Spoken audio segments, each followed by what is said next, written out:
दीदी जी कह रहे हैं सरकार बाहरी हो गई है, बाहरी। अब हम क्या कर सकते हैं, हमारी ही सरकार है, ये दुख है। कांग्रेस होता तो अभी हम मार्च कर जाते सड़क पर। हमने मार्च किए थे अन्ना वाले में, उसके बाद रामदेव जी वाले में भी। रामदेव जी दिल्ली के रामलीला मैदान में 1 लाख लोगों के साथ बैठे थे, एक रात में उठा दिया। वो 1 लाख कहां लोग गए पता ही नहीं चला, इतना स्ट्रांग आंदोलन था वो। खत्म, अब दोबारा आंदोलन। ये कांग्रेस थी। भाई आपके पास तो सारे उदाहरण पड़े हैं, पर उदाहरण पे अमल करोगे तब ना। किसान के इस पूरे मूवमेंट जो गणतंत्र पे मोदी जी का सारा जोर, वैक्सीन वैक्सीन वैक्सीन, क्योंकि इससे दुनिया का वर्ल्ड लीडर बनने का अवसर है। अच्छी बात है, बिल्कुल वर्ल्ड लीडर बनिए, हमें भी खुशी होगी, हमें भी। हम आप हमारे प्राइम मिनिस्टर हैं, पर पहले हम घर की आग को तो बुझा लें। हम अपने घर में प्यासे हैं, किसी को हम पानी पूछ भी नहीं सकते।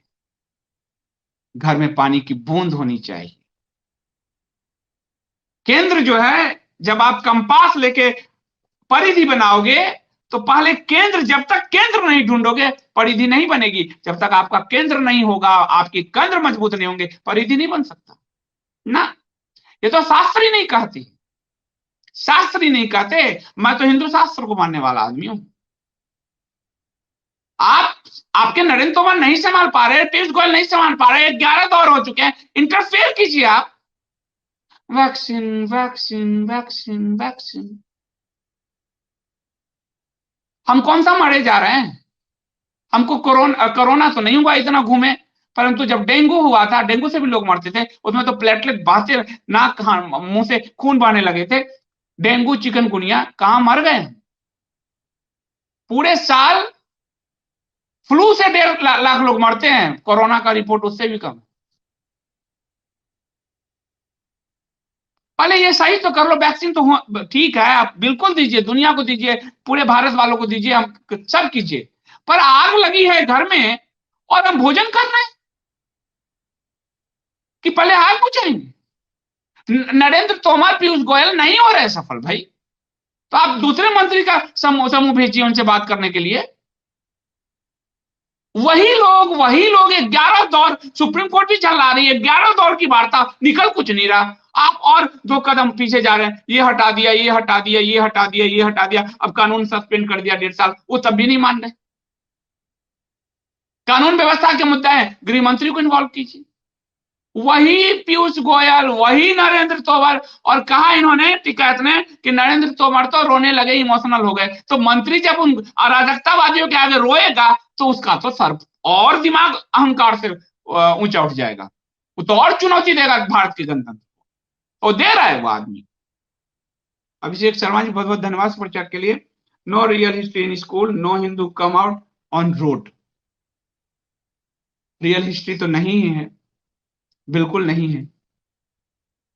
और बात ये भी ठीक है कि हिंदू रोड पे नहीं आ रहे हैं, लेकिन एक बात देखिए कि हिंदू रोड पर आए थे जो जब उनकी विरोधी सरकार थी कांग्रेस की। अपनी सरकार के खिलाफ कितनी बार आएगी सर वो? अपनी सरकार के खिलाफ कितनी बार? हमने सरकार चुन लिया कि सरकार भारत के हितों का संरक्षण करेगी, हिंदू हितों का संरक्षण करेगी। अब हमें अपनी ही सरकार के खिलाफ बार बार आना पड़े तो फिर उनमें और इनमें क्या फर्क रहा, कांग्रेस का शासन और इनके शासन में? सोचकर देखो आप। कांग्रेस के खिलाफ तो सड़क पे आए, हम सब खुलकर आए। अपनी ही सरकार के खिलाफ हम कितनी बार आए? रोज तो सरकार को कह ही रहे हैं, चिट्ठी लिख रहे हैं, सब कर ही रहे हैं। और सरकार के पास भाजपा सबसे बड़ी पार्टी है, तो भैया अपने जो संघ का किसान जो यूनियन और मजदूर यूनियन है क्या कर रहा है, उनको उतार दीजिए इनके खिलाफ। अब संगठन है, उनको उतारिए। जनता को कितनी बार कहोगे? जनता तो और ऑलरेडी इस कोविड के कारण आर्थिक संकट में है, और 2 दिन का फांका ले ले और जाके सड़क पे लेट जाए। तो हम कांग्रेस के खिलाफ तो लेटे ही, मैं तो रात रात भर लेटा। अब अपनी सरकार के खिलाफ भी जाके लेटे हम, तो क्या फर्क रह जाएगा? ये सरकार को सीखना सुनना चाहिए। अभिषेक जी ठीक कह रहे हैं, पर सवाल यही है कि हम क्या करें। ध्रुव सेन गुप्ता जी बहुत बहुत धन्यवाद, क्योंकि सरकार तो मेरी है, हमारी है, और हमने चुन दिया, और हम बार बार हर बात पे रोड पे आते रहे, तो फिर क्या 5 साल हमें तो चांस ही नहीं ना। जनता ऑलरेडी मार झेल रही, मंदी की, बहुत सारे कोविड के कारण बहुत सारी चीजें हुई, फिर अपने रोड, अपने बीवी बच्चों के मुंह में कपड़ा ठूस दे कि मर जाओ, हम जा रहे हैं रोड पर। अराजकतावादियों को फंडिंग हो रही है विदेश से, हमारे तो एक दिन नहीं होगा तो चूल्हा ही नहीं चलेगा। तो हमने इसीलिए तो अपनी सरकार चुनी कि कांग्रेस ने हमारा चूल्हा चक्री छीन लिया, हमारी सरकार आएगी, हम चैन से 5 साल साथ रहेंगे। 304 का मतलब यही होता है, 304 सीट का मतलब। विशाल कोठारी जी बहुत बहुत धन्यवाद आपका। मोदी जी कभी ज्वलंत मुद्दों पे बात ही नहीं करते, तब बहुत गुस्सा आता है। बात करते हैं विशाल जी, बात करते हैं। जब रोहित वेमुला का मुद्दा था तो मोदी जी जार जार आंसू रोए थे। दिल्ली लखनऊ की यूनिवर्सिटी में एक दलित मां का बेटा। मोदी जी बात करते हैं विशाल जी, जब अखलाक का मुद्दा हुआ था तो उन्होंने गौ रक्षकों को गुंडे कहा था। मोदी जी बात करते हैं विशाल जी, मोदी जी इन चीजों पे बात नहीं करते, अराजकतावादियों के विरुद्ध बात नहीं करते। मोदी जी ने गौ रक्षकों को गुंडे उसी ज्वलंत मुद्दे पे कहा जब अखलाक का मुद्दा उठा। एक गांव में किसी एक गरीब परिवार का बछड़ा उठा के खा जाओगे तो गांव वाले क्या करेंगे? आरती लेके दौड़ेंगे क्या तुम्हारे पीछे? तो डंडा ही लेके दौड़ेंगे। तुम लोग गुंडे हो गए। मोदी जी ने कहा था विशाल जी, गौरक्षक गुंडे, मुझे याद है आज भी। एक दलित मां का बेटा रोहित वेमुला, पता चला वो दलित ही नहीं है, तो वो उन्होंने बोला था। क्योंकि वामपंथियों को सुनने की आदत भाजपा संघ को पुरानी है, अपने लोगों को सुनने की आदत उनकी नहीं है, अपने लोगों से वोट लेने की आदत है उनकी। और ये बात मैं नहीं कह रहा, मैं सबका रेफरेंस देता हूं। योगी आदित्यनाथ जी के दादा गुरु को पढ़ लीजिए, दिग्विजयनाथ, 60 के दशक में, 70 के दशक में, वो पढ़ लीजिए। मैं तो कुछ कह ही नहीं रहा, मैं तो सारे रेफरेंस लेके दे रहा हूं। कभी आपने देखा कि ईसाइयों के विरुद्ध सोनिया और राहुल ने कुछ कहा हो? कभी आपने देखा टोपी के विरुद्ध सोनिया, राहुल एंड कांग्रेस ने कहा हो? पर ज्वलंत मुद्दों पर मोदी जी ने गौरक्षकों को गुंडे कहा था। मैं सब याद दिलाता रहूं, और क्योंकि मुझे याद है सब। केशव एन अहिर जी बहुत बहुत धन्यवाद आपका सुपर चैट के लिए। बीजेपी ने दुखी किया, 1 साल से दिल्ली वासियों को बिल्कुल दुखी कर दिया है, और मैं दिल्ली छोड़ रहा हूं। मैं क्राइम रिपोर्टर था, कोर्ट रिपोर्टर था। कांग्रेस के शासन में दिल्ली ज्यादा सुरक्षित थी। पुलिस को फोन करते थे, दौड़ के आती थी 100 नंबर पे। आज फोन करता हूं, जब मेरे पे तो हमला हुआ, आपको ध्यान होगा, शिकायत पे शिकायत, चिट्ठी पे चिट्ठी, फोन पे फोन, टैग पे टैग कर रहा हूं अपने गृह मंत्री को, जिन्हें हमने चुना है, अपनी सरकार को। कोई रिस्पॉन्स नहीं दी, कोई रिस्पॉन्स नहीं। अपनी सुरक्षा खुद करे, फिर सीसीटीवी कैमरा लगाए, अब रखे हैं हमने, आओ। फिर हमने भी अपनी टीम बनाई, आओ। पुलिस ने कोई रिस्पॉन्स नहीं दिया। कांग्रेस के समय ऐसा नहीं था, पुलिस को फोन करते थे, दौड़ के आती थी। ये मैं तो दिल्ली में 2000 से हूं, और इसीलिए दिल्ली छोड़, मैं और मेरी पत्नी दंगे में फंस गए थे। उतना भय कभी माहौल नहीं हुआ, क्योंकि स्त्री हमारी घर की लक्ष्मी साथ थी। और पुलिस का कोई नामो निशान नहीं, फोन कर रहे हैं कोई उठा नहीं रहा। 100 नंबर का कोई वैल्यू नहीं है दिल्ली में अब। ये मैं बता रहा हूं दिल्ली की बात। और वो दिल्ली की पुलिस जाके वो दर्शन पाल और राकेश टिकैत के आगे हाथ जोड़ रही है, और वो कह रहा तुम्हारे बकल तोड़ दूंगा, वो धमकी दे रहा बकल तोड़ दूंगा, और वो हाथ जोड़ रही है। इसलिए सठे साठ्यम समाचरेत, विदुर जी ने, चाणक्य ने, शास्त्रों ने यही कहा है। और इसी आधार पर सरदार पटेल ने भारत को एक किया है। इसी आधार पर सरदार पटेल ने शेख अब्दुल्ला को औकात दिखाई है। इसी आधार पर सरदार पटेल ने सशस्त्र क्रांति ध्वस्त किए हैं, भारत में सशस्त्र क्रांति की कोशिश को। इसी आधार पर मोदी सरकार ने 370 को लागू किया है। इसी आधार पर योगी आदित्यनाथ ने यूपी में शाहीन बाग नहीं होने दिया है। इसी आधार पर आज वहां के जो दंगाई हैं उनके पूरे मकान नीलाम हो रहे हैं। इसी आधार पर दंगाइयों के पोस्टर एक एक गली गली लगे हुए हैं, और इसी आधार पर उनके बांग देने वाले जगह से कॉलर पकड़ कर उनको खींचा गया है। ये अभी का ही भारत की बात कर रहा हूं, फिर क्यों ऐसा नहीं होना?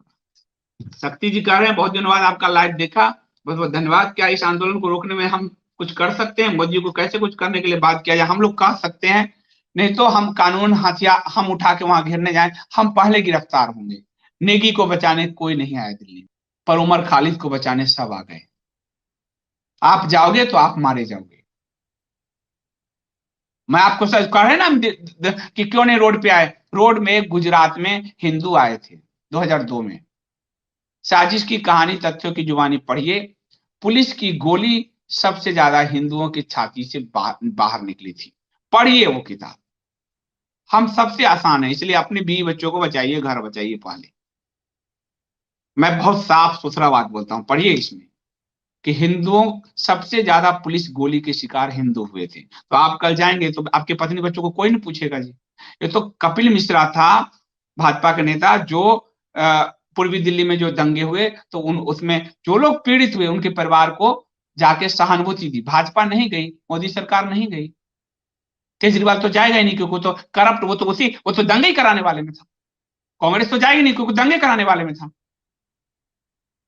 वो तो कपिल मिश्रा ने अपने दम पे, और हम सब सारे हिंदुओं ने, हमने भी फंड दिया, हमने सब ने फंड दिया जिसको जीतना था, और उन सबके घर को मजबूत किया।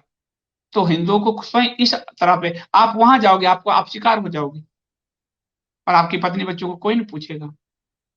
करते रहना। ये तो बात मैं आपको उदाहरण के साथ बता रहा हूँ। 97-98 में वो ठीक लिख रहे हैं इसके बाद कि दिग्विजय सिंह ने गोली चलवा दी थी किसानों पे।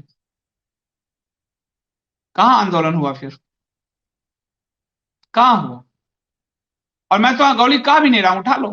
लोग कह रहे हैं बहुत अच्छा किया मोदी जी ने इनको एक्सपोज होने दिया। अरे ये पहले से एक्सपोज थे भाई। प्रशांत भूषण को आप नहीं जानते थे, योगेंद्र यादव को आप नहीं जानते थे, दर्शन को आप नहीं जानते थे, टिकैत को आप नहीं जानते थे, आप जो इनके पीछे जितनी पूरी टीम है उनको नहीं जानते थे। कितनी बार एक ही तर्क दोगे, मोदी जी ने इनको एक्सपोज होने दिया। मोदी, आप अपने मन को बहलाइए, क्योंकि आप अंदर से अपने को बहलाना चाहते हैं।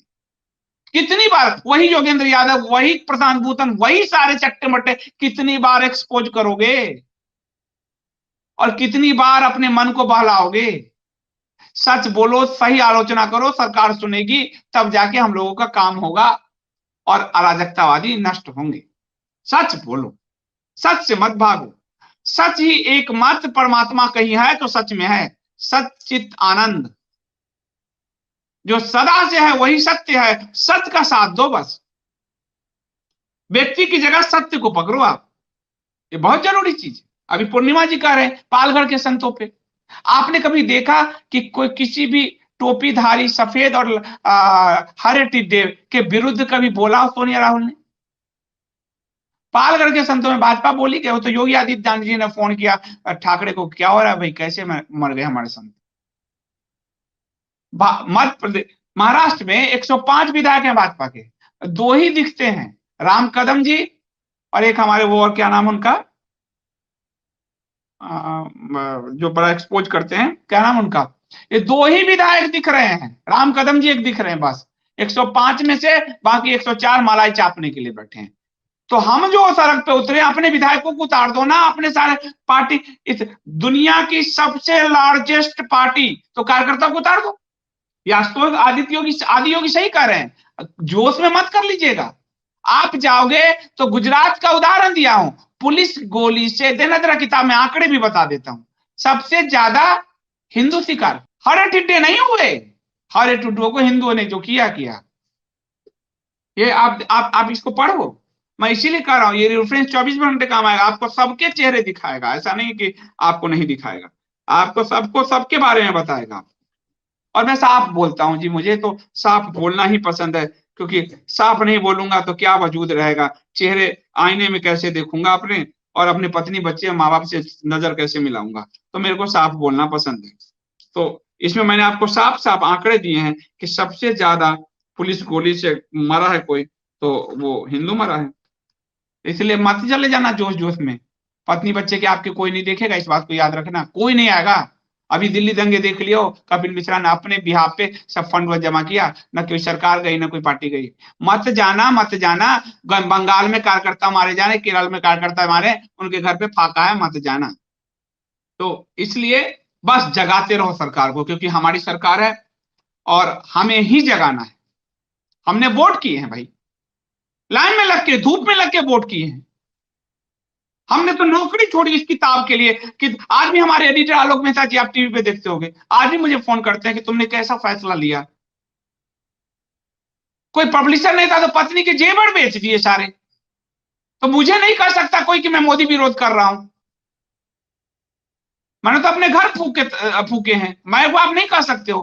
पर सरकार को जगाना मेरा काम है, मैं पत्रकार हूं। और बड़ी मेहनत से हमें माइनो गैंग से छुटकारा मिला है। मैं नहीं चाहता कि आगे जाके हम माइनो गैंग के चंगुल में फंस जाएं फिर से। किरीट सुमैया, रुपेश वर्मा जी, यस, किरीट सुमैया, राम कदम और किरीट सुमैया। बाकी 104 जो विधायक है महाराष्ट्र में, वो भजिया तलने का काम करते हैं। भाजपा के 104 विधायक पे शिवसेना का वो जो लंपट जो 40-50 है, वो भारी पड़ते हैं। हम मेहनत से रात दिन लाइन में लगे वोट जिताते हैं, वो जाके वहां। और ये मैं बता रहा हूं, परमात्मा अपना काम करता है। ये परमात्मा वो काम कर रहा है कि जैसे आडवाणी गिरोह को चीरते हुए मोदी प्राइम मिनिस्टर बने थे, याद रखिएगा मोदी जी, इसी भाजपा के अंदर से योगी आदित्यनाथ का नेतृत्व उभरेगा। इस बात को याद रख लीजिए, गांठ बांध लीजिए। समय किसी का नहीं हुआ है। उस चर्चिल का नहीं हुआ जो दुनिया पे राज करता था, जिसकी सूरज का कभी अस्तर नहीं होता था। उस चर्चिल का नहीं हुआ, उस आइजनहावर का नहीं हुआ, उस किसी का नहीं हुआ। इसलिए समय बहुत बलवान है इसी भाजपा के अंदर से। और वही साथ ये मंथन चल रहा है, बेचैनी हो रही है कि एक अडवाणी उसको चौकड़ी बोलते थे, उस चौकड़ी को चीरकर मोदी जी बाहर निकले थे। भाजपा में वही स्थिति फिर बन रही। जनता का पूरा साथ एक ऐसे योगी पे आएगा जो ओरिजिनल योगी है, ओरिजिनल योगी है, बस। तो अभी के लिए इतना ही। बहुत बहुत धन्यवाद। आप सब सपोर्ट करते हैं, सहयोग करते हैं, और तभी मैं सच बोल पाता हूं। एक बात बता देता हूं आपको, सच बोलने वाला महत्वपूर्ण नहीं है, सच सुनने वाला महत्वपूर्ण है। अगर सच सुनने वाला नहीं है तो सच बोलने वाला बोल ही नहीं सकता। वो तो कहेगा कोई गाली दे रहा है, कोई ये कर रहा है, हम क्यों बोले, बैठ जाते हैं। पर मेरे जितने भी दर्शक और पाठक हैं, मैं उनको सैल्यूट करता हूं कि वो सच सुनने का मद्दा रखते हैं और वो सच का साथ देते हैं, क्योंकि वो वास्तव में नेशनलिस्ट है। राष्ट्र अथर्ववेद से निकला है, ऋग्वेद में है राष्ट्र की चर्चा। पृथ्वी को माता अथर्ववेद से निकला है। तो हम इसके प्रति नमन करते हैं और इसलिए सत्य बोलते हैं। सत्य ही हमारे सनातन का, इस सृष्टि का आधार है, और इसीलिए हम सब सच के राही हैं। एक दूसरे का इसी तरह सहयोग करते हैं, और सच सुनने वाले ज्यादा महत्वपूर्ण है सच बोलने वाले के, वरना सच बोलने वाले को लोग पागल भी कह सकता है अगर सुनने वाला ना हो कोई। और ये सुनाना पड़ेगा, क्योंकि किसी जनता के द्वारा ठुकराए हुए राकेश टिकैत हमारे गणतंत्र को चुनौती दे, ये मुझे बर्दाश्त नहीं, न मेरे पाठक, मेरे दर्शकों को ये बर्दाश्त। बहुत बहुत धन्यवाद।